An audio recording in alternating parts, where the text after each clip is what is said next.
This is Geometry Semester 1. It is the Unit 6 Rigid Motions and the first lesson called Symmetry Practice. It's on creatormath.com under the Geometry tab.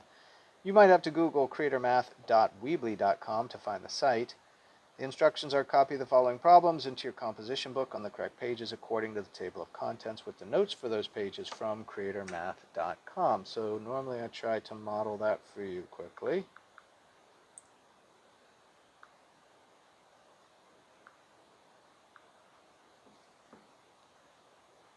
So here's the website, creatormath.weebly.com. Google that.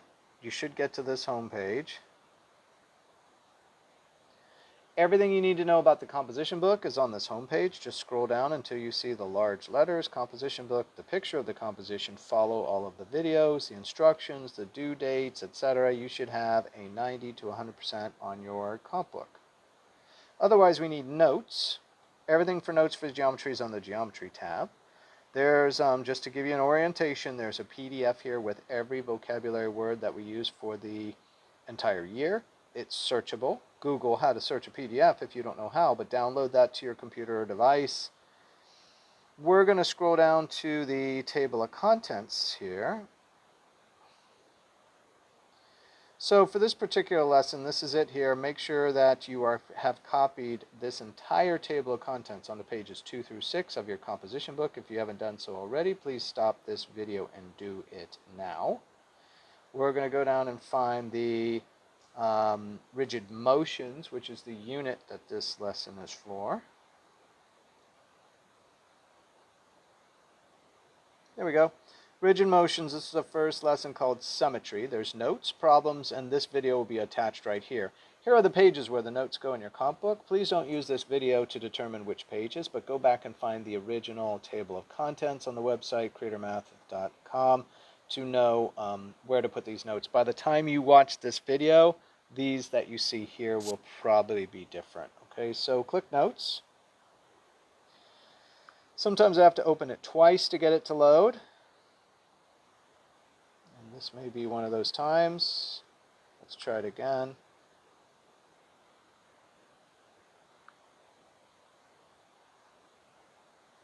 There we go. So this is on symmetry. And you're going to copy some of these: line symmetry, 1 line, 2 lines, 3 lines, 4 lines, different shapes, 5 lines of symmetry, infinite lines of symmetry, a circle. I love that. There's no limit to the lines of symmetry. I'll try to explain that a little bit better as we do the problems for this lesson. So vocabulary: flip means to fold across a line. I'll show you that. Line symmetry, a line about which one side of the shape lines up with the other of the shape. With the other side of the shape. Reflect, to fold across a line and retain the same shape. So some other stuff here, you're going to copy this into your comp book, and this will help you do the problems for this lesson. So with that, let's see what they're giving us. So how many lines of symmetry does the following shape have? It's a heart shape, right? Here it is here. And notice it's not an actual human heart, but a heart shape. And I wonder if this is stapled right here. Can I remove this staple? Curious if I can do this. So one line of symmetry is this. Can we take this thing and fold it right across the line? And if we do, does this side of the shape line up exactly with the other side of the shape? If it does, that is what symmetry is. You can fold it right across like a book, like folding the binding of a book across, and one page, if you could see through it, would exactly line up with the other page, and in this case it's the shape of the heart. So this has one line of symmetry, and for example, if we folded it this way, does this line up with the other? No, it does not, right? So because it would have to be this shape here to line up, and it's not. So this is one line of symmetry, right? How many lines of symmetry does the following shape have? Well, I don't know if you can imagine, but if we took it and folded it, let's use the same line here. Does this go across, right? You have this shape here, and you have this other shape here. So no, that does not line up. However, if we folded it this way, and this is kind of hard to see through there, but I can see this lining up with the other piece just like that. right? So this has one line of symmetry right through there. Sorry, I'm getting all over the place with my folding. So one line of symmetry. Okay. How many lines of symmetry does an H have? Well, I don't know if you can imagine it, but if we fold this over right here on this line of symmetry, this one lines up with this one. So that's a yes. So we got one line there. And if we folded it this way, this lines up also with this line of symmetry. It looks like this, cross. All right. So this has two lines of symmetry. And again, look back at the notes. There's plenty of examples, or enough for you to get the idea of what's going on here. This one has two lines of symmetry. You can fold this side over, it'll be right on top, and you can fold this side over here. This side will be right on top of that one. So two lines of symmetry. And all we're doing is talking about symmetry right now. This shape, an equilateral triangle. Here's the triangle here. This has three lines of symmetry. So here's one here, and that would be if we were to fold this over right on that line. This side would line up exactly with this side.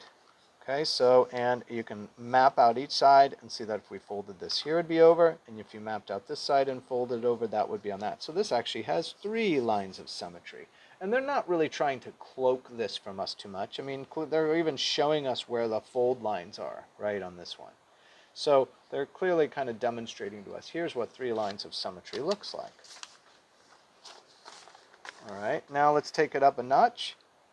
So a square, as long as our lines go down through the center of the square, if we had a horizontal and a vertical, and a diagonal in one way and a diagonal that's 90 degrees to that, all of these are lines of symmetry. There's actually four lines of symmetry. If you folded this over, it would be right on top. If you folded this over, be right on top. If you folded this over, be right on top. And if you folded this over, be right on top. So four lines of symmetry. Here's another shape that does the same thing. This one's got four lines. And again, they're not hiding it from us, right? Here's 1, 2, 3, 4. Four lines of symmetry that if you fold it over, the shape that is produced by one half is right on top of the other half, and they exactly match up. Look at this one.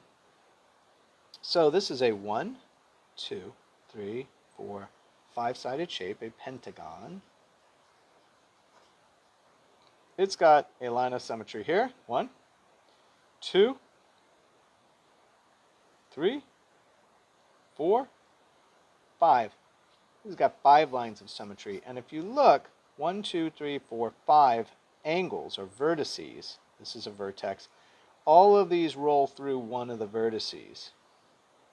Okay, if you notice each of these, coming through the vertex here, coming through the vertex here, and which one did I miss? Coming through the vertex here. So 5 lines of symmetry on this shape. Pretty cool, right? And just pull out the shape and start to fold it if you're unsure. And then one more, so this is not a long lesson, this is just explaining to us what symmetry is. How many lines of symmetry? Oh, this is so cool. This is a circle. Guess how many lines of symmetry a circle has? Oh, there's no place. Because how many of these, you could do 1, 2, 3, 4, 5, 6, right? And how many of these can I technically do? You can do an infinite number by just going tiny and tinier slivers through the center there, right? So there is an infinite number of lines of symmetry in a circle, because you can always, wherever you cut it, if you fold it over, one half will still be exactly on the other half. So make sure you're matching up the title of this lesson with the problem set you're doing so you can match up this video with it, right? This is Geometry Semester 1. It is the unit number 6, Rigid Motions, and it is the lesson number 1 within that, Symmetry Practice, and it's on creatormath.com. Hope this helps.